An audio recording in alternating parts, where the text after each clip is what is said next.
Bismillahirrahmanirrahim. Assalamualaikum warahmatullahi wabarakatuh.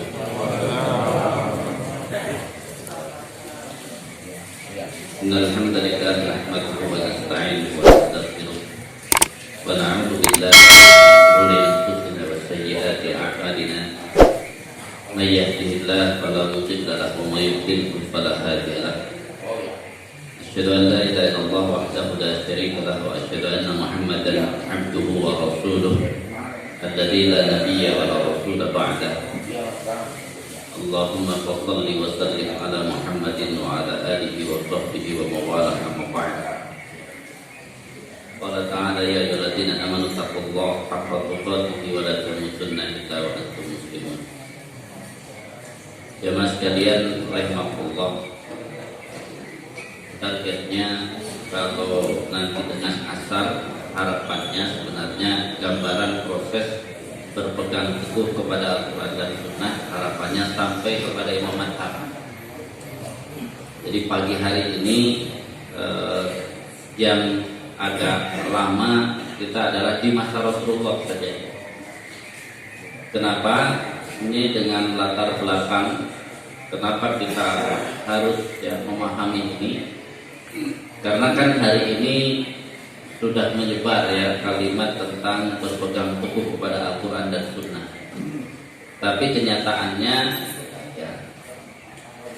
kadang-kadang itu apa yang disebutkan kembali kepada Quran dan Sunnah kurang tepat kalau tidak memahami seperti apa proses yang berjalan.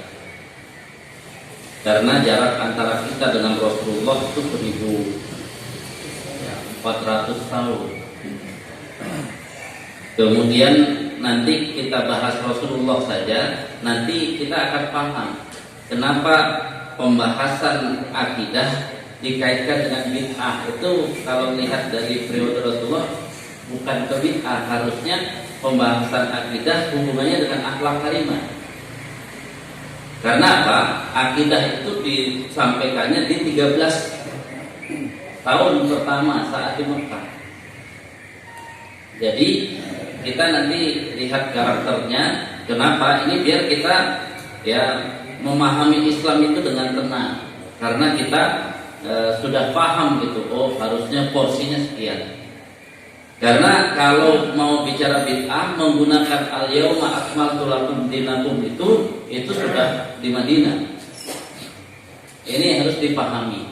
Dan di Madinah itu bukan penguatan akidah, tapi sudah implementasi, karena di sana sudah pelaksanaan hukum-hukum.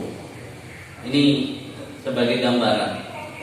Nah, ini yang harus kita pahami. Karena apa? Memang kayaknya kita ini sudah waktunya untuk memahami itu, sehingga tidak ada lagi antar jamaah ribut tentang hadis, antar jamaah ada ribut tentang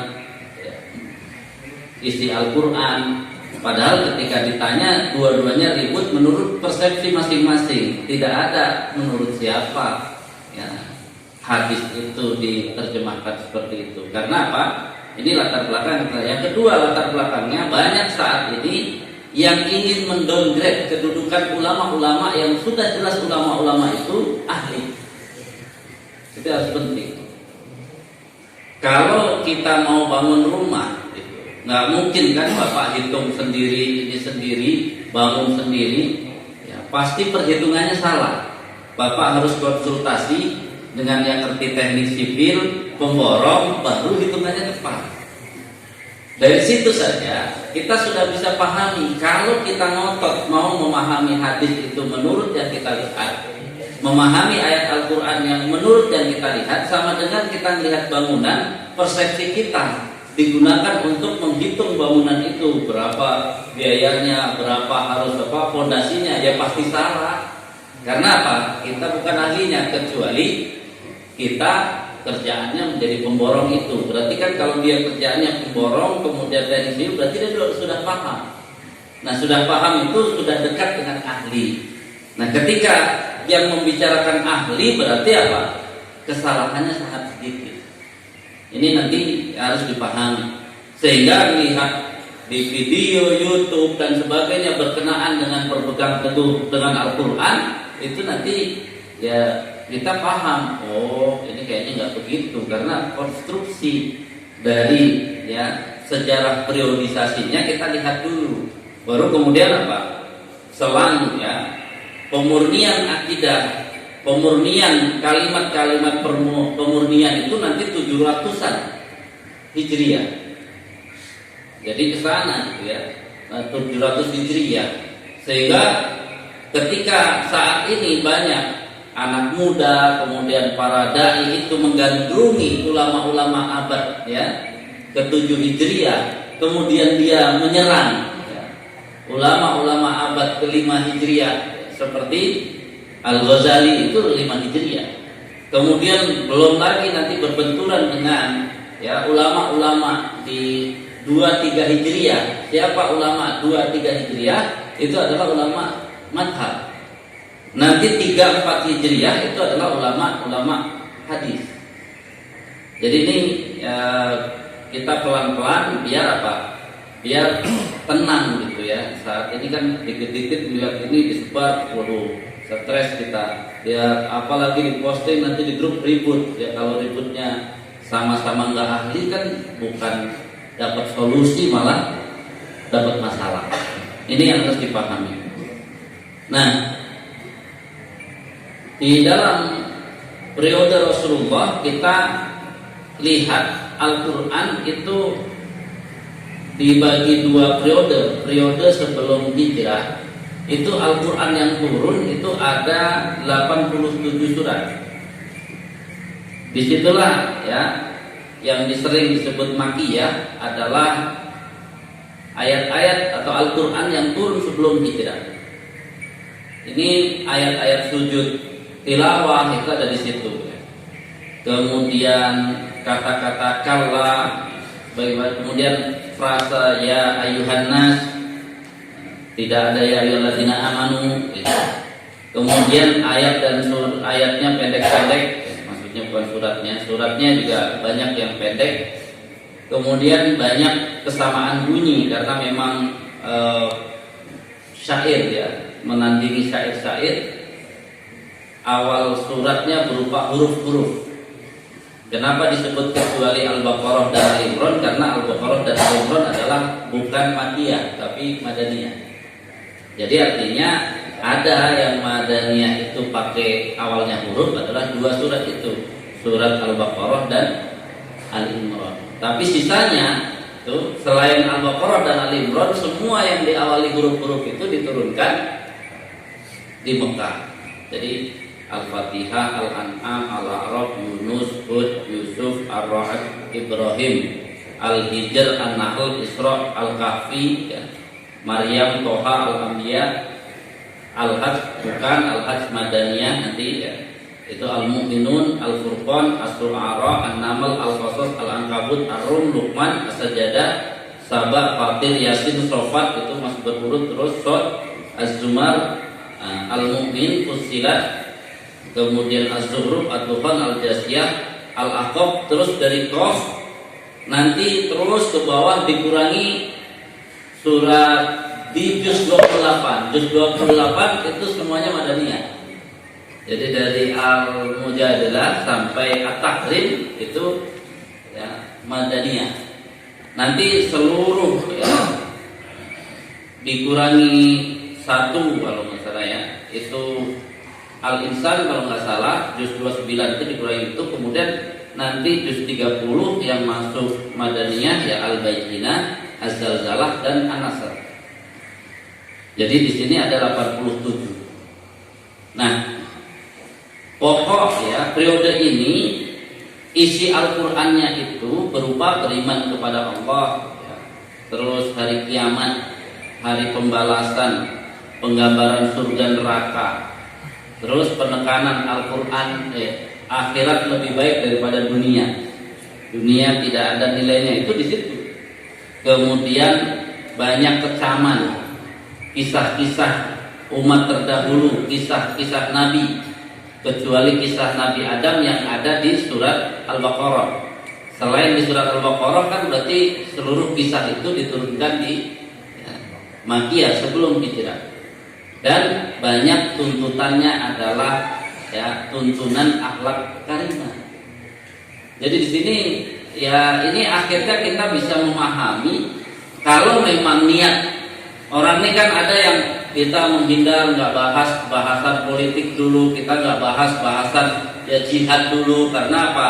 Kita mau penekanan di masalah keimanan, akidah. Harusnya jangan nyinggung bid'ah. Harusnya malah akhlak karimah. Karena kalau sudah bicara bid'ah berarti sudah ketentuan ada hubungan nanti dengan hukum. Dan akidah di sini itu akidah yang masih apa? Yang masih tadi. Pokoknya gimana orang itu ikatannya kepada Allah sebagai satu-satunya yang disembah, satu-satunya tadi satu-satunya yang diibadahi.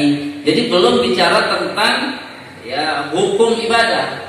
Kalau ibadah berkaitan dengan hukum nanti sudah bicara madaniyah. Makanya kan secara jujur kewajiban apa yang pokok yang diturunkan sebelum hijrah kan cuman sholat. Itu kan sebelum hijrah. Jadi setelah Isra Mi'raj nanti berapa baru kemudian hijrah. Nah, Ramadan ini puasa itu diwajibkannya tahun kedua Hijriah. Jadi tahun kedua hijrah lah bahasanya karena kalau dikaitkan dengan Rasul. Jadi tahun kedua hijrah Rasul. Jadi kan kita jadi paham kalau mau ikut sunnah Rasul dalam pengajaran agama ikuti sunnahnya langsung. Bahas memang mau menegaskan tentang keimanan, tentang akidah, berarti jangan nyinggung bid'ah dulu ya. Karena apa? Itu kalau pakai sunnah nabinya langsung. Kan sering bilang pokoknya ikuti nabi, ikuti nabi di dalam pengajarannya. Dan di sini nabi apa? Dia namanya di Mekah lebih mengedepankan apa? Akhlak mulia. Makanya banyak gara-gara kemuliaan akhlak nabi di Mekah itu masuk Islam. Ada yang menghina nabi, meludahi nabi, kemudian mengejek nabi, malah dia sakit nabi yang pertama nengok dan sebagainya, akhirnya masuk Islam. Jadi masuk Islamnya banyak karena akhlak mulia. Jadi dakwah di sini memang ayatnya banyak mengecam tentang tindakan-tindakan, mengecam, tapi mengecamnya kan dengan apa? Bentuknya bentuk syair-syair, mirip gitu ya. Jadi artinya pengimbangan masa itu adalah masa syair. Jadi ayatnya indah gitu ya. Kan kalau nyindir pedas tapi dengan kalimat indah kan apa? Ya tidak terasa dia secara langsung. Jadi ini kita melihat karakter pokok-pokok Al-Quran yang diturunkan sebelum hijrah. Dan di sini sebelum hijrah ini kan juga ada 3 tahun dakwah secara sembunyi-sembunyi. Jadi kan dakwah secara sembunyi-sembunyi. Kemudian nanti begitu Umar Ibn Khattab masuk Islam, terus kemudian Nabi sudah diturunkan surat tentang perintah untuk berdakwah keluar, maka diperkuat dengan masuk Islamnya Umar bin Khattab baru. Tapi begitu Umar bin Khattab masuk Islam, tidak lama kemudian itu kan diembargo ekonomi selama 3 tahun. Jadi ini diembargo ekonomi selama 3 tahun. Ada untung ruginya. Kerugiannya memang hampir kelaparan, kekurangan bahan makanan. Tapi keuntungannya apa? Intensif selama 3 tahun, kaum muslimin yang sudah muslim itu langsung setiap saat, setiap waktu bersama Rasulullah. Setiap saat, setiap waktu bersama Rasulullah. Berarti mendapatkan ilmu yang banyak mendapatkan pensucian jiwa yang banyak. Nah, disinilah nanti kader-kader penerus dari para sahabat Nabi yang umur 6 tahun, 7 tahun itu menjadi Abdullah itu kan ada berapa, 4 atau 5 Abdullah ya, yang apa? Yang nanti akan menjadi orang-orang hebat di masa setelah sahabat yang kita bisa sebut adalah apa? Tabi'in. Dan di sini ini sekaligus ya harus kita rubah. Selama ini kan kecerdasan anak menurut kita kan karena gizi. Nah, ini lagi 3 tahun diembargo, kelebihan gizi, kekurangan gizi. Gizi makanan kekurangan, bang, mereka kadang-kadang ya makan tuh sekali makan cuma 1 kurma atau apa gitu ya. Tapi ternyata mereka orang-orang cerdas. Abdullah bin Umar, Abdullah itu cerdas sekali, padahal ya, masa kecilnya yang kata kita ya golden age-nya itu bukan susunya cukup, gizinya cukup. Nah, ini kan kita menganggap seolah-olah cerdasnya itu tuh karena dari makanan bergizi. Ternyata harus meneliti itu cukupnya ya. Tadi ya, ilmu dan cukupnya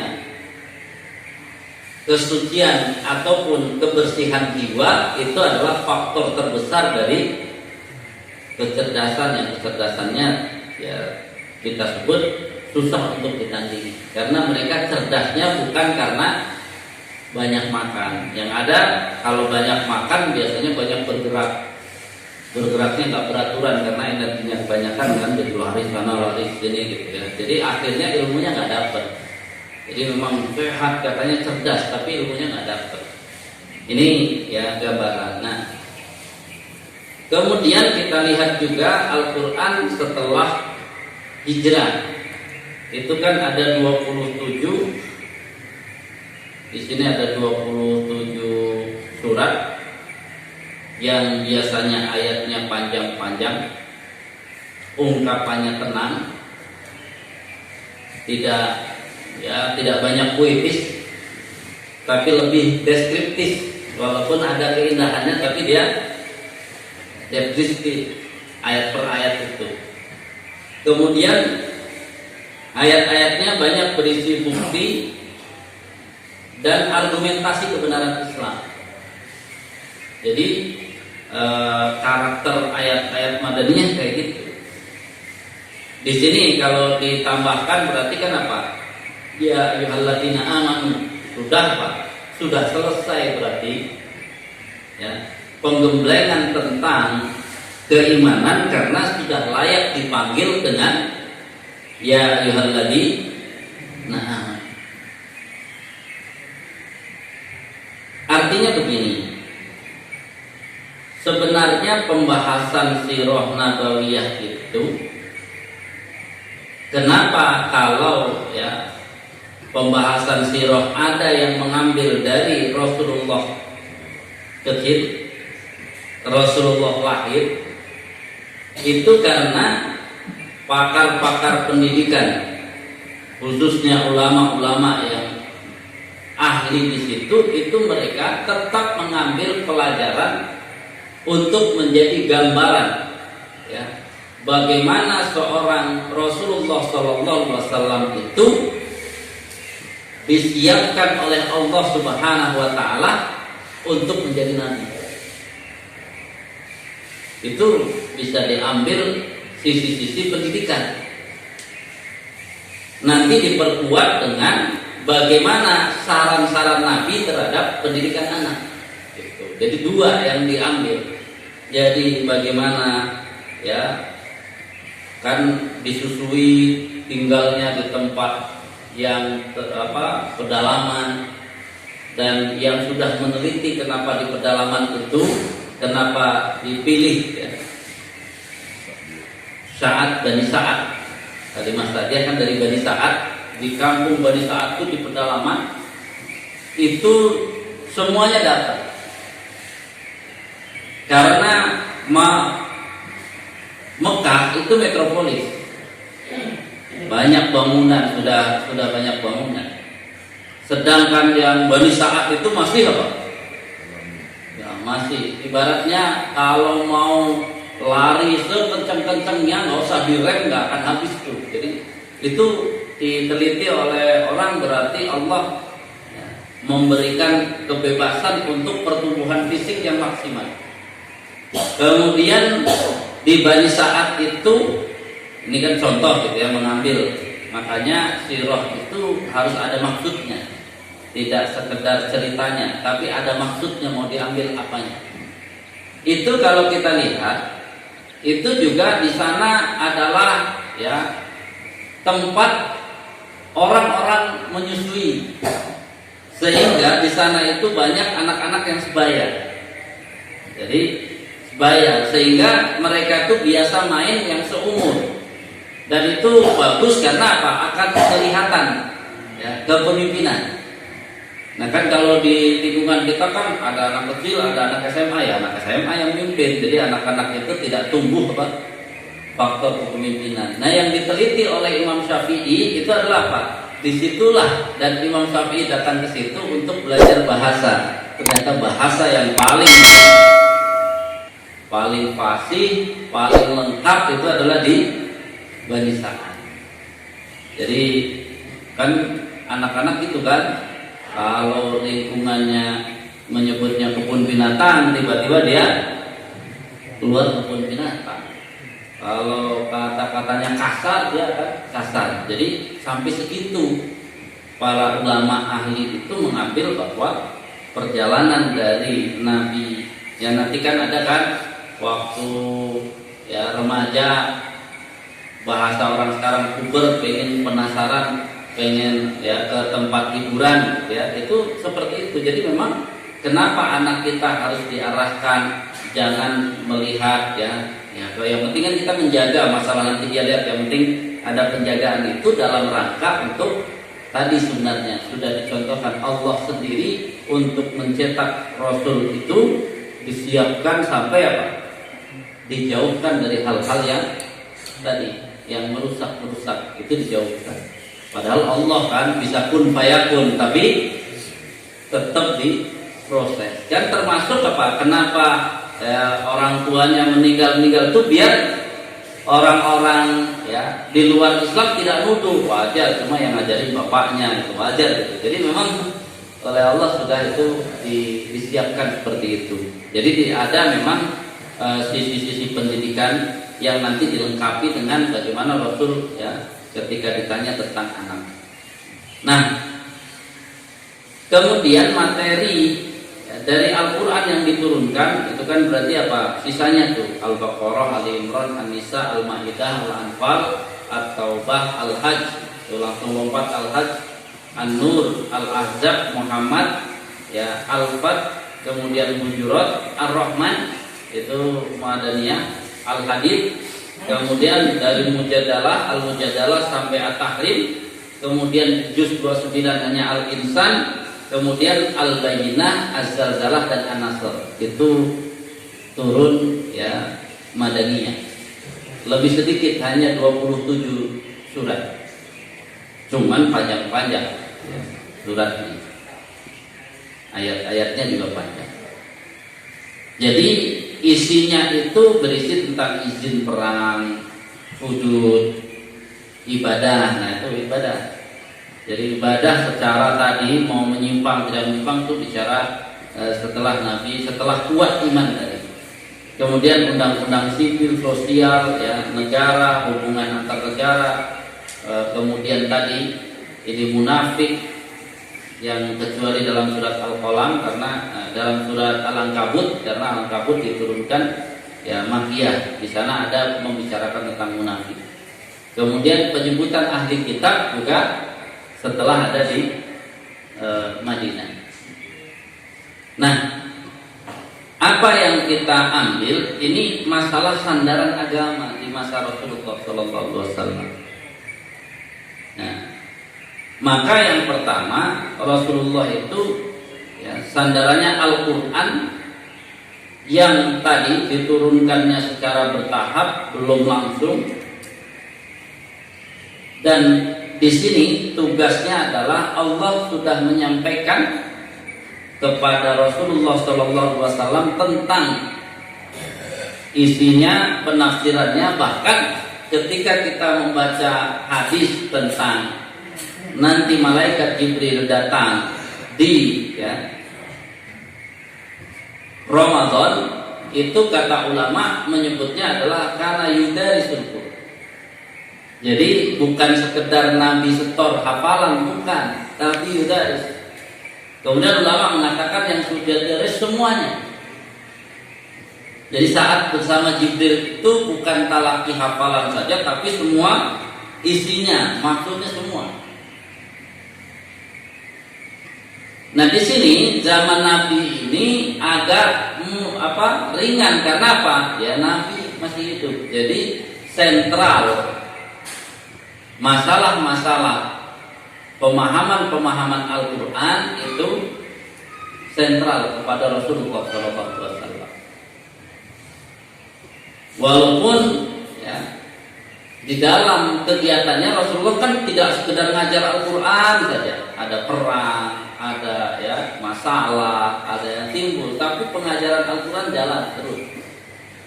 Ini yang harus dipahami. Jadi di zaman Rasulullah itu tidak semua orang boleh menjelaskan Al-Quran, kecuali yang sudah ditunjuk oleh Rasulullah. Coba, jadi nggak ada tuh antar sahabat diskusi, apalagi sampai berdebat masalah pemahaman Al-Quran. Kalau mereka, saya tahunya begini, saya tahunya, ayo berangkat ke siapa, gitu mereka. Jadi bukan kayak orang sekarang hebat-hebat banget, 2 orang bisa ribut tentang ayat Al-Quran, masing-masing ngotot. Padahal kalau ditanya, dua-duanya belum pernah belajar. Jadi ini jadi banyak masalah, tapi masalahnya kurang produktif. Dan kalau mereka itu seperti itu. Nah, kemudian ini secara total urusan agama sudah langsung ditekel oleh Rasulullah. Nanti Rasulullah tunjuk orang kaum sini misalnya Mu'az bin Jabal disuruh ngajar di sini. Yang sudah jelas kan gitu waktu di Mekah saja Rasulullah sudah mutus siapa? Mus'ab bin Umair untuk mengajarkan agama di Madinah. Padahal Mus'ab bin Umair anak muda. Jadi ini artinya apa? Ya Rasulullah yang menguji kelayakannya orang itu untuk mengajarkan. Kemudian Mu'az bin Jabal nanti diutus ke Yaman mengajarkan di sana tuh pengajaran. Namun juga beberapa urusan yang tidak langsung terhadap agama, tapi faktor pendukung, itu kadang-kadang Nabi juga menggunakan pandangan pikiran beliau. Karena kan bukan agama. Kalau agama kan apa? Wa ma yantiqu 'anil hawa in huwa illa wahyu yuha. Itu jelas kalau agama. Ini kan non agama. Contohnya yang terjadi apa yang sudah sampai kepada kita, perang Badar. Perang Badar itu kan Nabi menyampaikan pikirannya untuk meletakkan pasukan. Cuman sahabat sudah tahu, itulah hebatnya sahabat. Nanya dulu sebelum komentar. Kalau di kita kan komentar dulu sebelum nanya. Harusnya kan nanya dulu sebelum komentar. Nanya, wahai Rasulullah, ini perintah Allah datang dari itu, kata Nabi bukan. Kalau bukan boleh saya menyampaikan usul. Tuh, jadi yang akhirnya apa? Begitu disampaikan, kalau kemudian penjelasannya jelas, semuanya jelas, Rasulullah terima, langsung ditetapkan. Kan akhirnya apa? Ditutup sumurnya, kemudian disisain yang dibuat camp Rasulullah di situ yang depannya ya yang ada sumurnya itu kan seperti itu.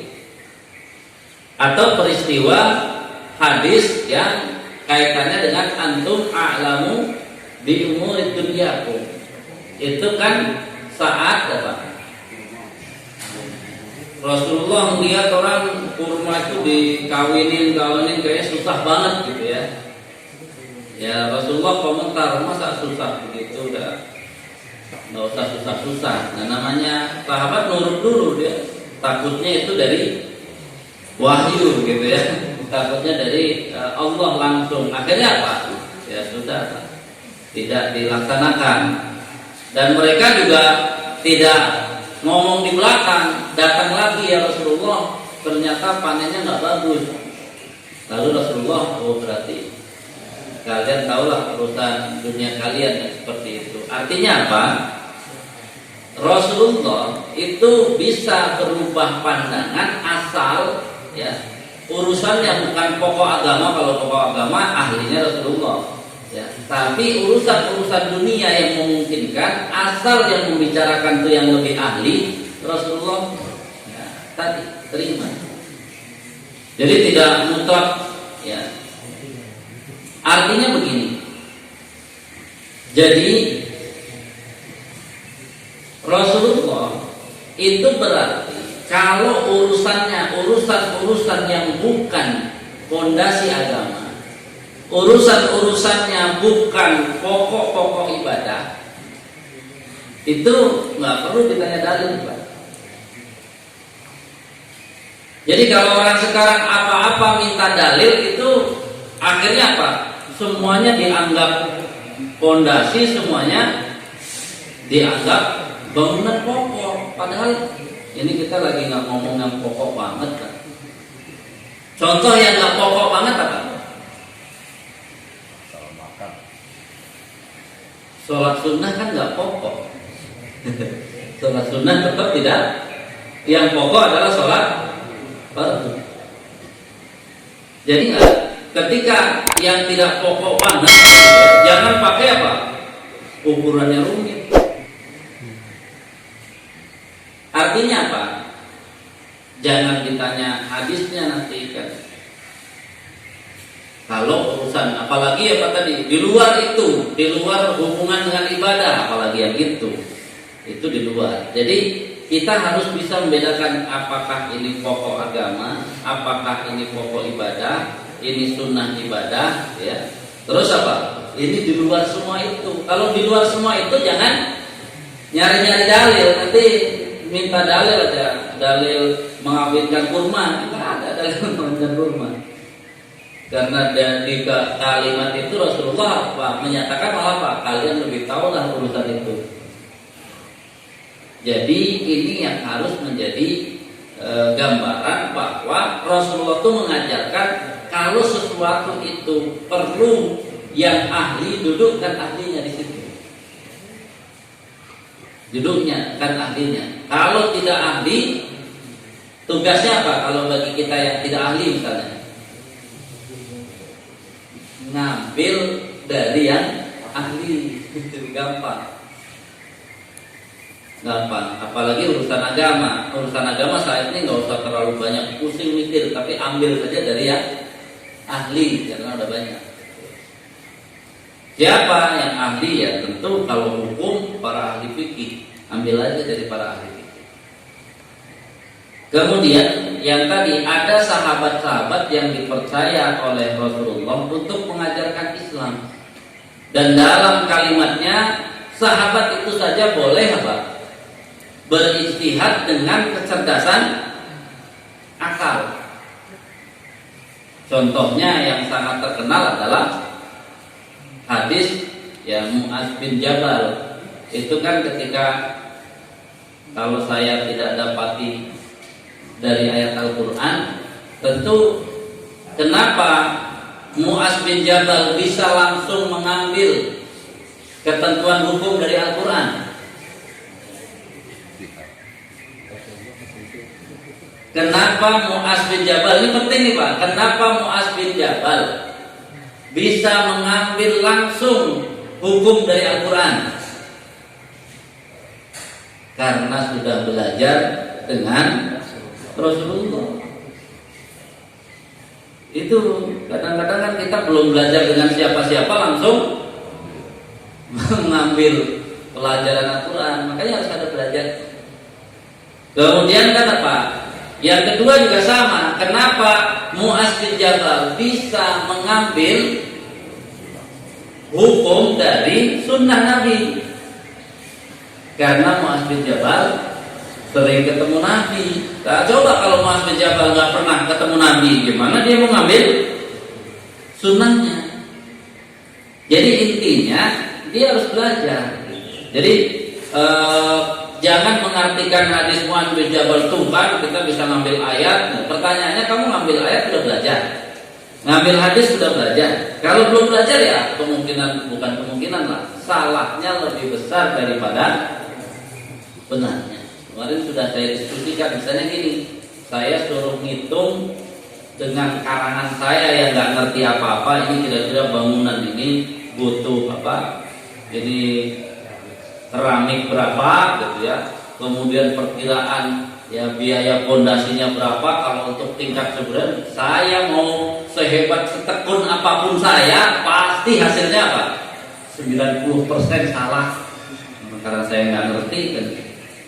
Beda kalau Pak Edi suruh ngitung, suruh lihat, diukur, terus ngitung, ya salahnya 5%, 95% benar gitu ya. Kalau aturan itu paling nggak nyampe 5%. Lihat ahli sama yang tidak ahli, perkiraan sama-sama perkiraan, antara perkiraan yang ahli, perkiraan yang sudah belajar sama perkiraan yang belum belajar.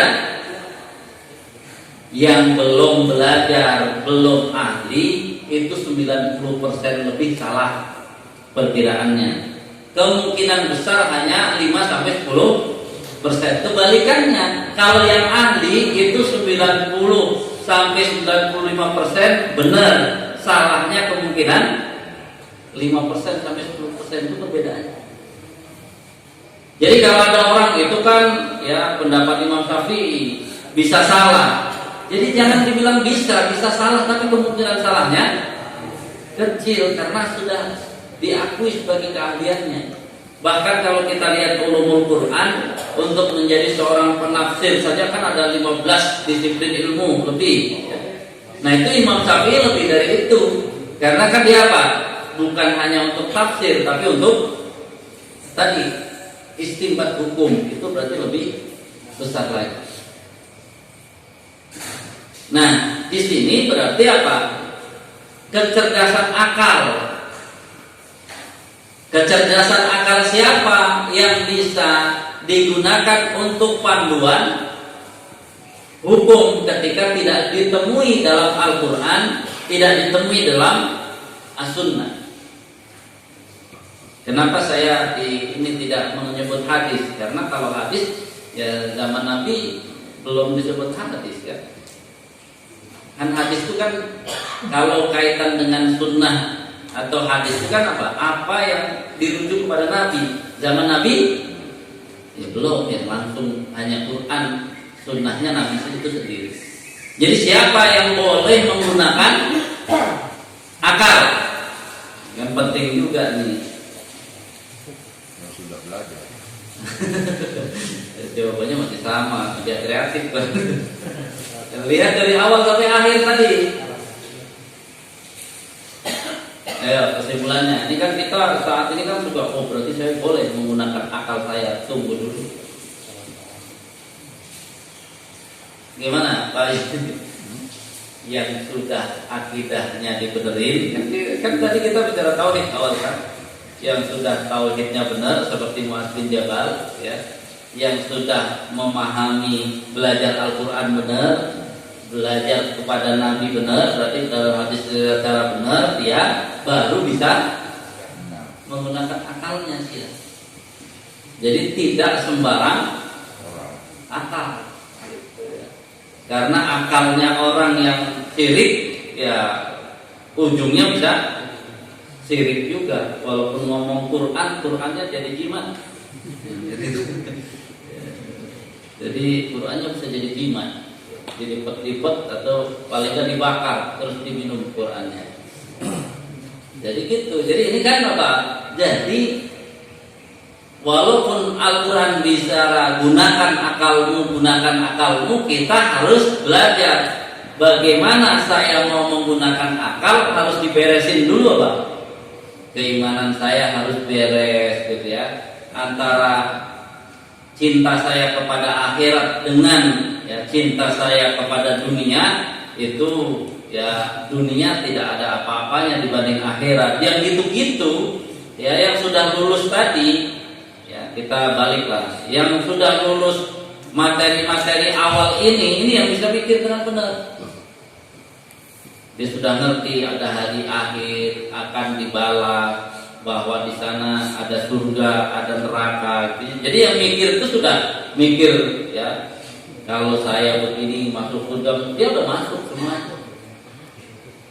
Jadi ketika ada orang tidak boleh gitu ya menjelaskan Islam dengan akal, ya nggak boleh kalau akal sembarang orang.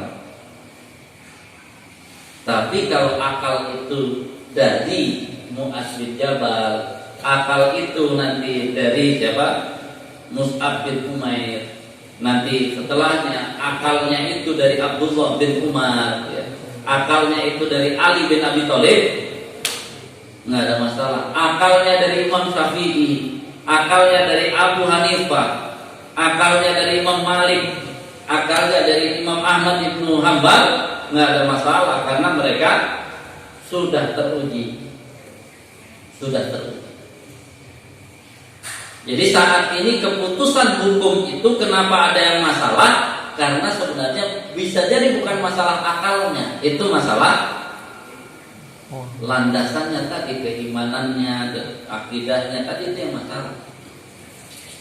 Apalagi yang hari ini itu seringnya apa? Seringnya dunia lebih berharga daripada akhirat. Ya susah kalau ngadepin orang yang dunia lebih berharga dari akhirat terus diajak ngomong agama, kita bisa nggak nyambung pusingnya. Jadi ini ya, sisanya saya ingin ya kita bisa tanya jawab bahwa tidak semua yang dilakukan dalam kehidupan ini ada dalilnya. Karena dalil itu hanya diperuntukkan bagi dasar-dasar agama dan pokok-pokok agama, dasar-dasar ibadah dan pokok-pokok ibadah. Sehingga kalau ibadah itu sifatnya bukan, ini kan ada ya, ibadah sifatnya bukan pokok, ya nggak akan ada dalilnya. Ibadah yang biasa tidak perlu dalil adalah apa? Kebaikan, nolong, walaupun nolong ada itu, tapi kan cuma nolong yang tanpa apa, misalnya kenapa kalau ditanya salaman habis sholat gitu ya, itu nggak akan ada dalilnya kan ya, salaman aja. Jadi yang penting kita itu nanti dipaham ini bukan urusan ibadah sebenarnya, salaman habis sholat itu urusan muamalah sebenarnya, kan itu berakrab itu bukan ibadah, itu adalah muamalah. Cuman kita suka apa? Di sisi ini kan ibadah. Makanya saya sudah baca itu kenapa terjadi pertentangan nanti di abad keberapa itu yang dinamakan bid'ah itu sebelum sesudah, repot. Jadi semua akan masukin karena apa? Ya kalau sebelum sesudah, sedangkan zaman Nabi kan nggak pernah bicara sebelum sesudah, pokok saja. Sholatnya begitu, gitu ya sudah, sholatnya begitu. Setelah urusan sholat selesai, dianggap bukan urusan sholat.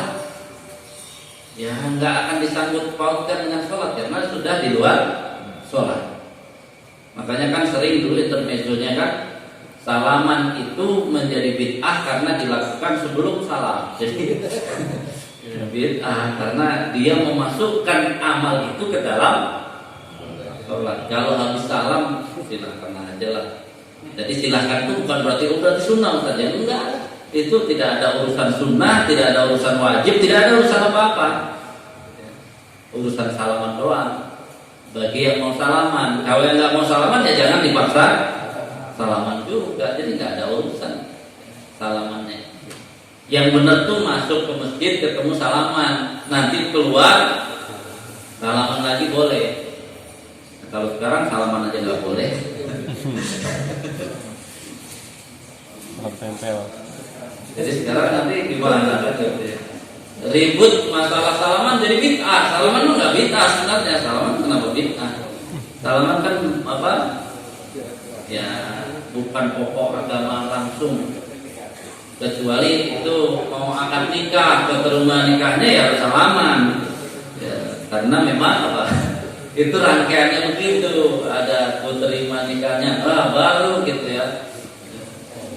Masa gini terima nikah? Itu merubah.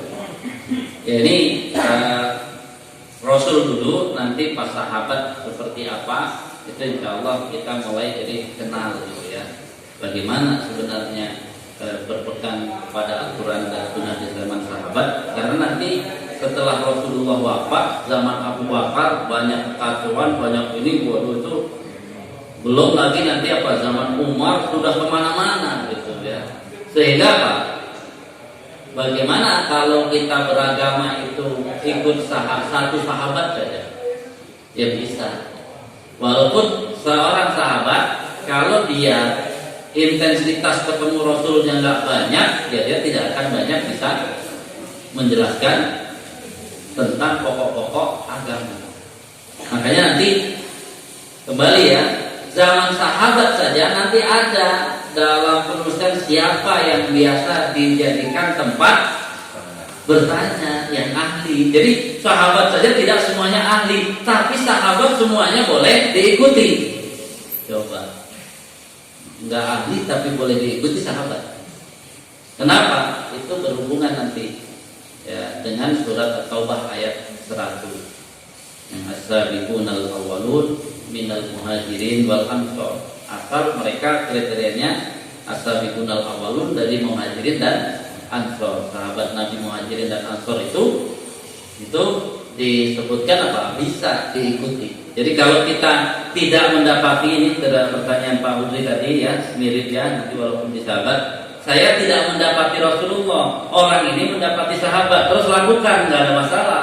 Kalau ditanya panduannya apa? Surat At-Taubah ayat 100. Karena nanti daerah yang sangat terpencil cuma adanya satu sahabat Nabi, walaupun ilmunya kurang misalnya, tetap apa? Mereka sah, ya. Radhiyallahu anhum wa radu'an. Allah ridho terhadap mereka. Ya nanti mereka mungkin di-upgrade ilmunya. Jadi tidak seluruh sahabat dijadikan tempat bertanya. Berarti tidak seluruh sahabat bisa menyimpulkan hukum. Jadi itu makanya ketemu YouTube, ketemu apapun nggak usah risau dulu. Tanyakan dulu, ini Pak Ustadz ada kayak gini gimana nih?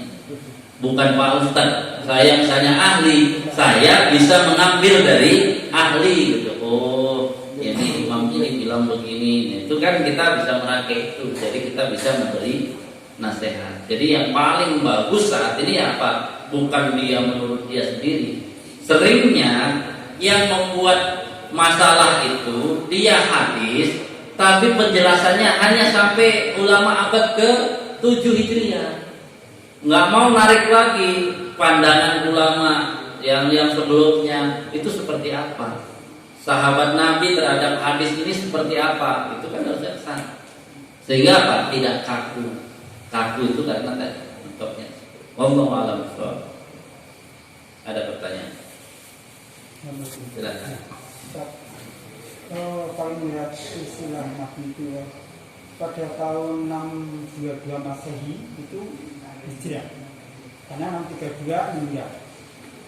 Kemudian Isra Mi'raj itu masih ada di Mekah dan belum Hijrah. Itu 18 bulan sebelum Hijrah. Nah itu kan Isra Mi'raj itu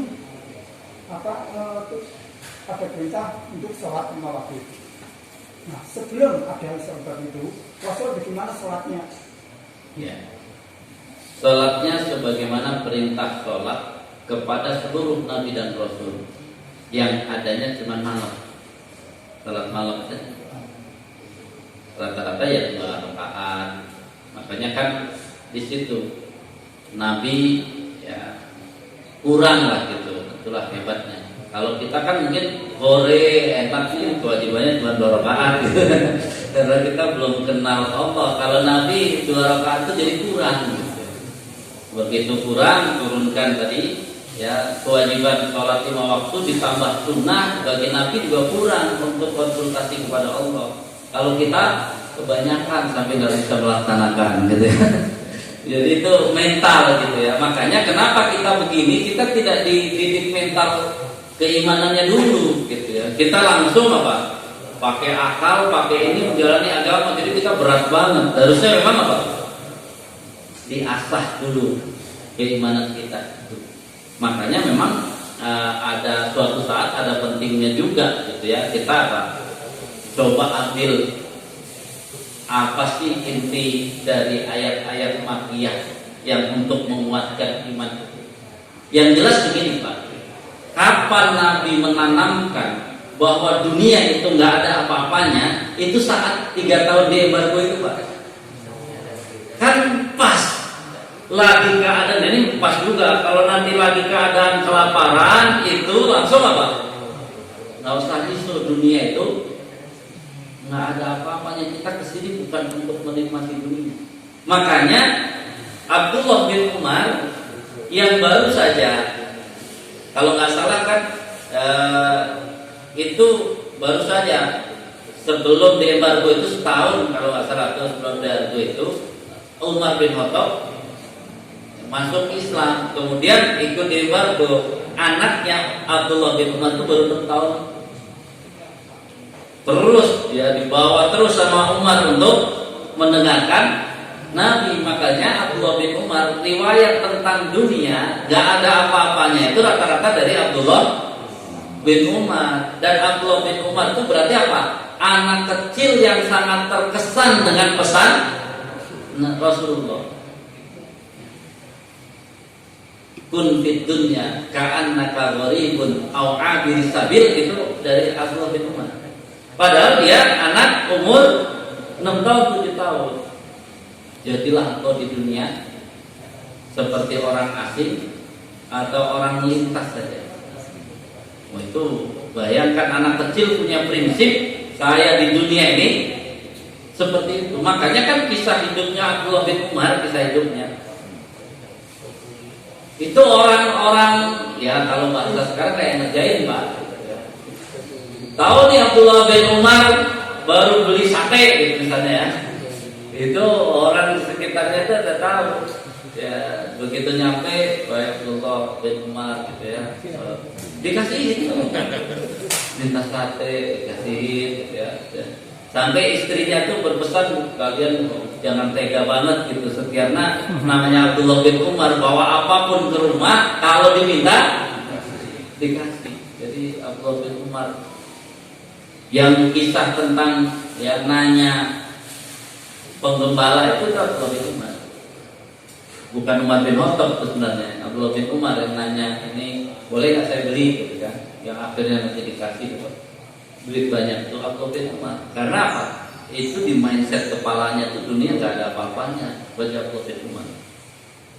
Nggak ada dia merasa dikerjain, padahal dia pengen apa beli. Sampai pernah tuh 3 kali dia beli ya.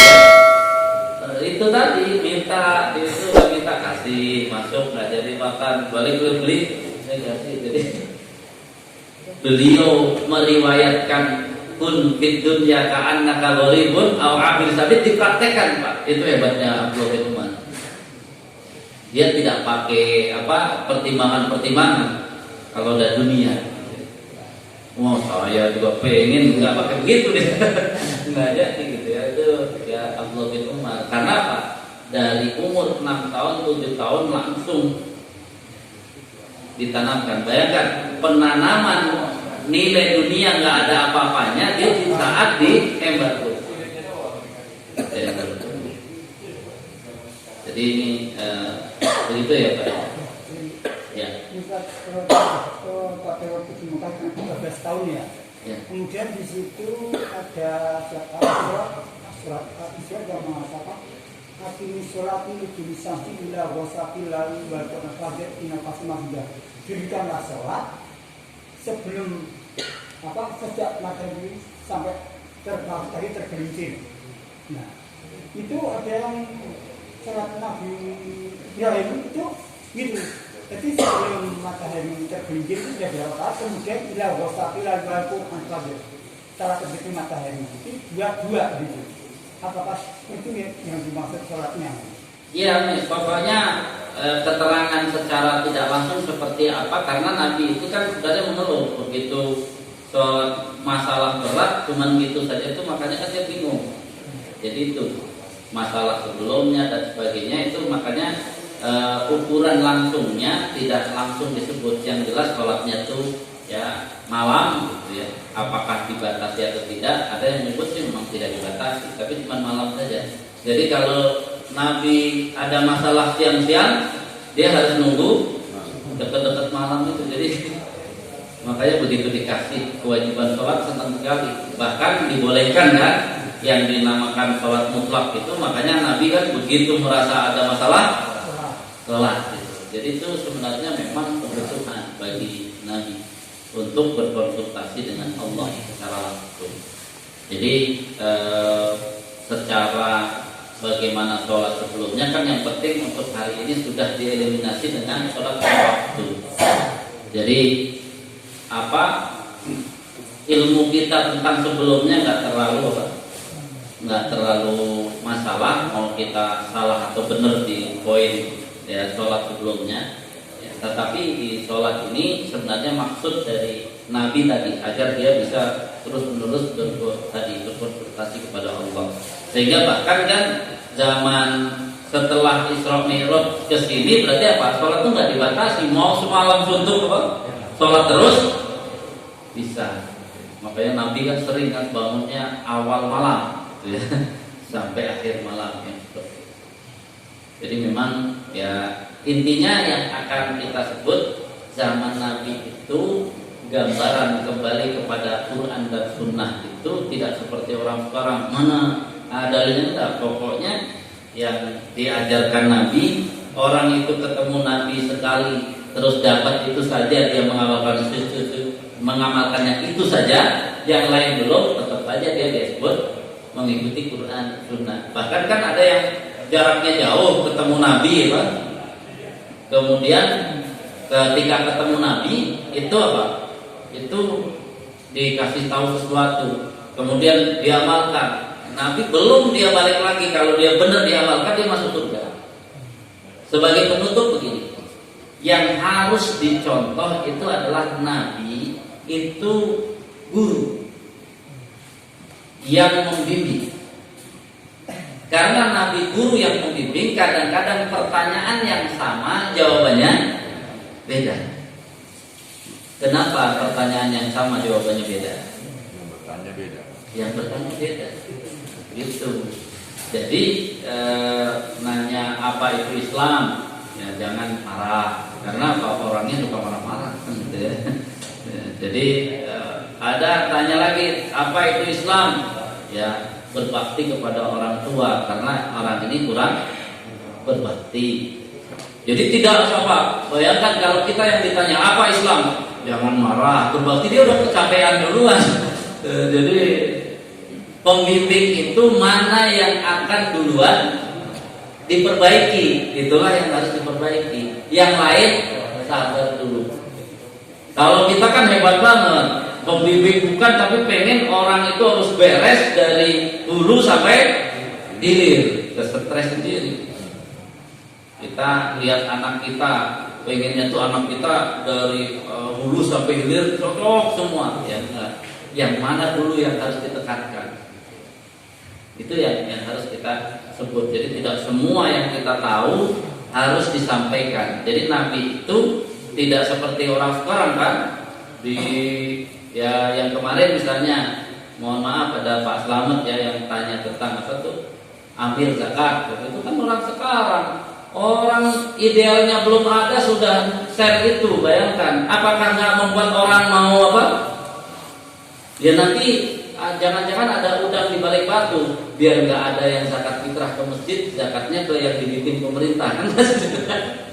Padahal yang maksud dari kitab-kitab al-imam itu adalah al-imam yang berpegang kepada Al-Quran dan Sunnah. Jadi pedoman kepemimpinannya itu, ya. Atau seorang khalifah atau seorang pemimpin Islam, dia itu yang benar-benar sesuai dengan amil sesungguhnya. Makanya saya kan jawab di situ. Sekarang mah kalau pakai ideal nggak ada amil sesungguhnya, nggak ada. Ya makanya terus gimana Ustaz ya, saya zakat fitrah melalui masjid sah gitu ya. Ya karena kalau belum ada semuanya kan apa? Lakukan saja sesuai kemampuannya. Ya kan saat ya Rasulullah belum ada di Madinah kan semua orang juga nuruti Rasulullah kan sebagai pemimpin, padahal belum ada yang mengangkat Rasulullah jadi pemimpin. Jadi jangan sebelum ada berarti nggak sah, enggak juga. Nanti kayak ini tidak sah gitu ya. Ini kan kadang-kadang kita tuh suka ditakut-takuti. Tidak sah jihad kecuali diperintahkan oleh pemimpin. Berarti bapak-bapak kita yang lawan kemerdekaan mati konyol semua dong nggak jihad. Itu kan kacau. Yang lawan Belanda memang siapa pemimpinnya kan nggak ada. Mumpung kamu jadi nggak ada pemimpin otoritas. Jadi tidak, hukum agama kita nggak begitu. Nanti apa? Allah Maha Tahu. Jadi Allah Maha Tahu. Bagaimana Ustaz saya mau berbuat baik saja. Sebagaimana kisah sufi, kisah orang soleh di zaman Sultan Murad IV. Itu kan dia kerjaannya tiap malam beli homer sama bayar ya itu apa sih namanya pelacur. Bahan bayar pelacur. Akhirnya apa orang bilang apa? Oh ini orang kacau nih. Ya, tiap malam beli homer dibawa pulang gitu ya, bayarin pelacur. Nah, begitu mati, meninggal, wafat orang soleh ini kan apa? 2 hari di jalan nggak ada yang nggak mau yang ngurus. Akhirnya kan gelisah kok tiba-tiba nggak bisa tidur.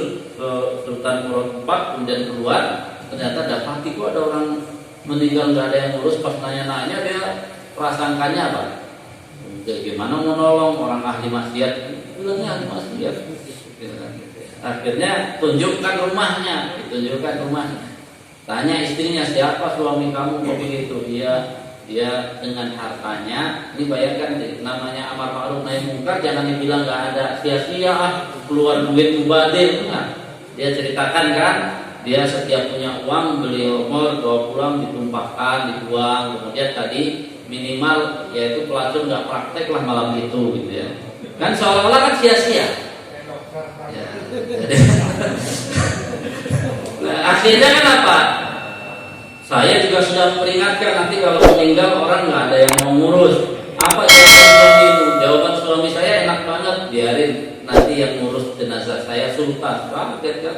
Saya sultan yang akan ngurus jenazah itu. Pertanyaannya kan setelah itu kira-kira sultan ninggal nggak 2 itu? Homer sama pelacuran? Pasti ninggal. Dia dapat pahala nggak? Udah dapat coba. Jadi jangan meremehkan diri sendiri. Saya cuma bisa begini, nggak bisa. Nanti nggak ada sia-sia enggak. Kalau bapak punya tekad, walaupun bapak tidak punya kedudukan, lakukan dulu. Ya nggak tahu. Tapi kita kan nggak sekali berdiam. Jangan harapin kita nanti dibandingkan sama sultannya juga nggak ada. Demikian sudah masuk ya. Kita tutup dengan hamdalah. Insyaallah sore nanti berarti masuk sahabat. Ya mudah-mudahan kan sahabat tabi'in langsung ke Imam Madhab biar kita agak jadi nanti gambarkan sampai kita itu seperti apa. Makanya sekarang ketika kita mendengarkan agama tidak tahu jalan nyambungnya ya kita stres terus. Demikian subhanakallahumma wa bihamdika